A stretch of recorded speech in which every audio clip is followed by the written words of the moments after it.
Let me tell you something America doesn't want to hear. The housing market in 2026 is being sold to you as a reset, a rebalancing, a gentle correction.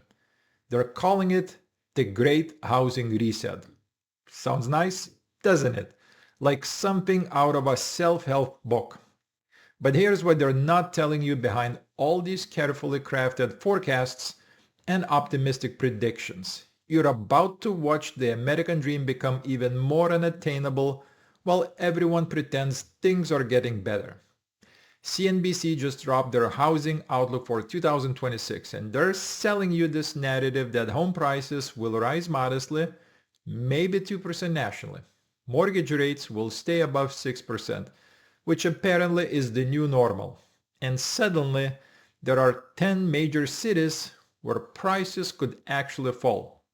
Tampa, Phoenix, Austin, Denver, the Sunbelt markets that everybody rushed to during the pandemic are now seeing inventory pile up and prices starting to crack.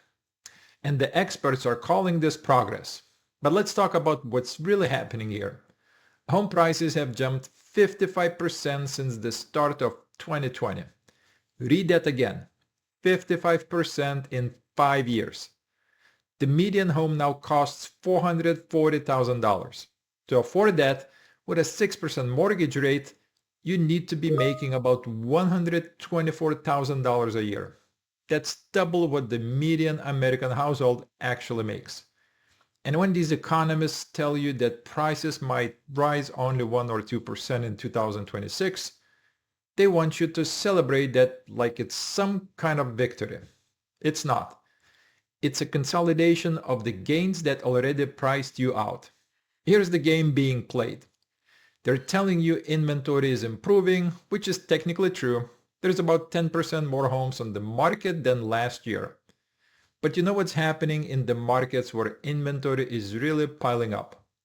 Builders overbuilt.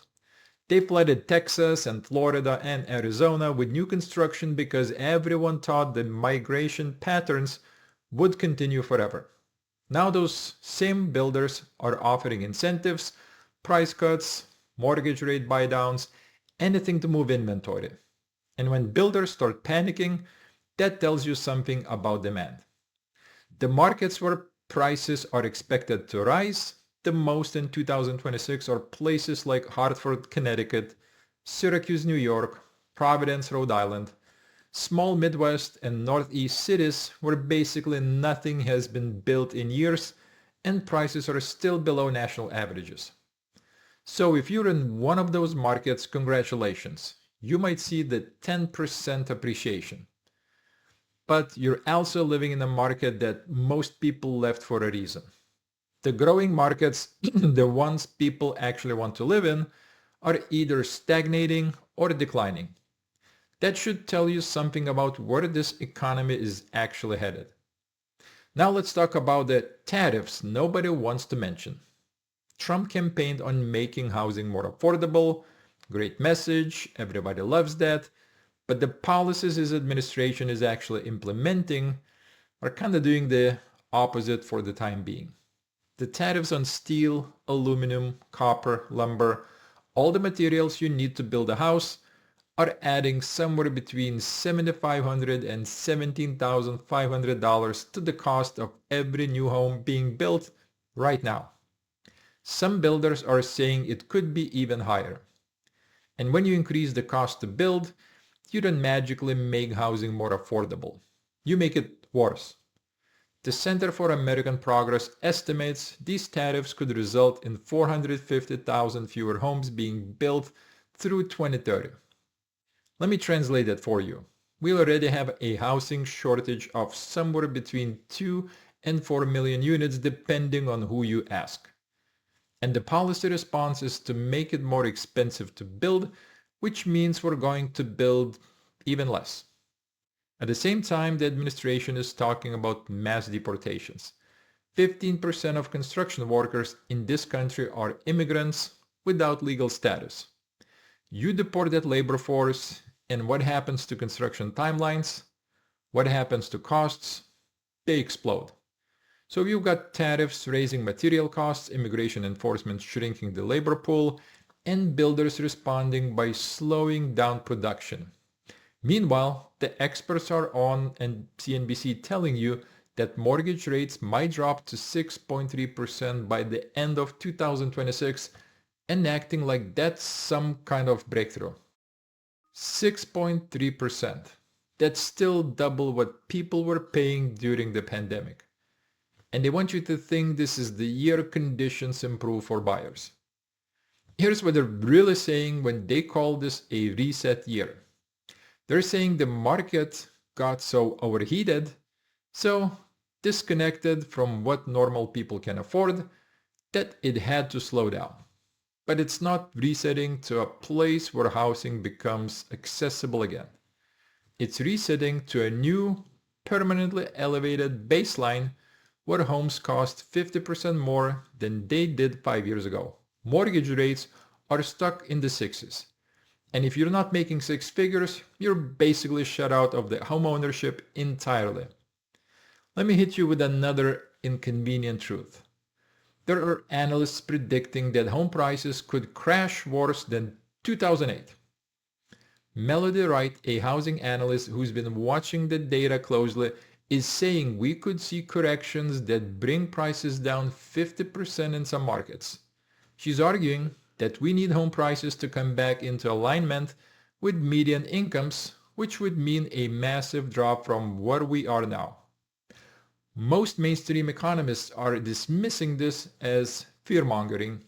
They point to low mortgage delinquency rates, strong homeowner equity, and the fact that the lending standards are much tighter than they were before 2008. And they're probably right that we won't see a crash like 2008 where the entire financial system nearly collapsed. But here's what they're missing. The housing market does not need to crash for it to be a disaster. It just needs to stay unaffordable. And that's exactly what's happening. We're in a holding pattern where prices are not falling enough to help anyone, but they're not rising fast enough to reward current homeowners either. Sales volumes are at their lowest levels in decades. People who bought homes at low interest rates are locked in and refusing to sell because they have to refinance at 6 or 7%.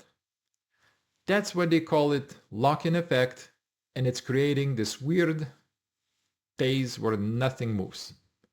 Meanwhile, rent isn't the escape hatch people think it is.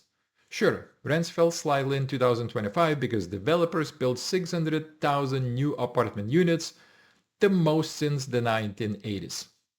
But those rent declines are already reversing. Forecasts show rents rising 2 to 3% in 2026 as new construction slows down and demand stays elevated. So if you can't afford to buy, you're renting. And if you're renting, you're not building equity. You're not building wealth. You're just paying someone else's mortgage while your own financial situation stays exactly what it is. This is the part where someone always says, well, you should just move to a cheaper market. Great advice if you don't need a job, don't care about schools, and have no family ties.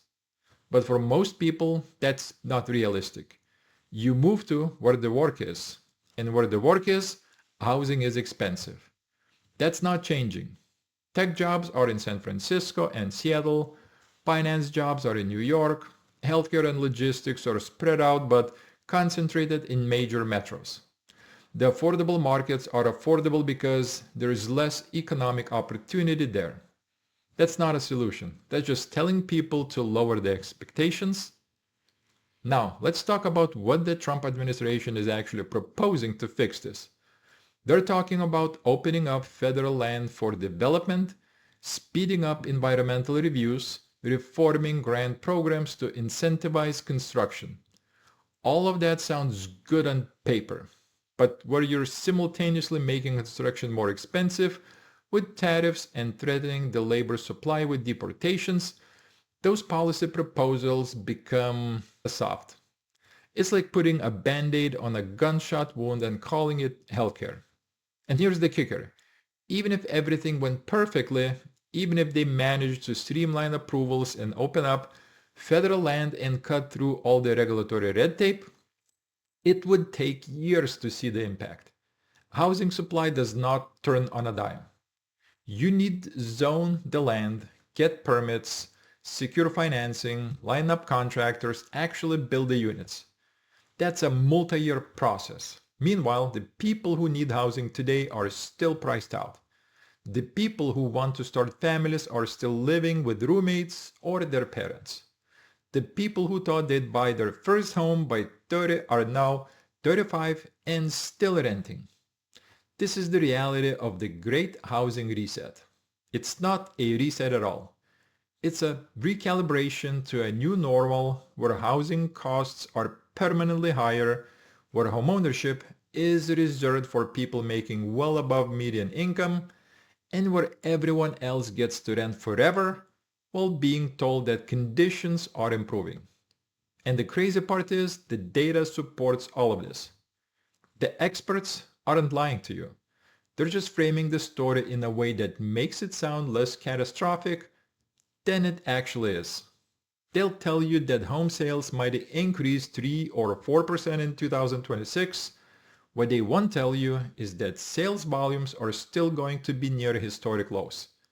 They'll tell you affordability is improving because wage growth is outpacing home price growth. What they won't tell you is that wages would need to outpace home prices by a lot more and for a lot longer to actually make homes affordable again. They'll tell you certain markets might see price declines. What they won't tell you is that those declines are happening in overbuilt markets that people are actively leaving, not in the places where you actually want to live. So what's the play here? If you're already a homeowner, you're probably fine. You've got equity, you've got a low interest rate locked in, you're benefiting from the same dynamics that are pricing everyone else out. If you're trying to buy your first home, you're in a brutal position. You're competing with cash buyers, investors, and a handful of people who can actually afford 6% mortgages on houses that cost $500,000. And if you're renting, you're stuck watching housing costs eat up more of your income every year while being told that the market is stabilizing. The truth is, 2026 is not going to be the year housing becomes affordable again. It's going to be another year of treading water, of forecasts that underestimate how difficult this market actually is, and of politicians promising solutions while implementing policies that make the problem worse.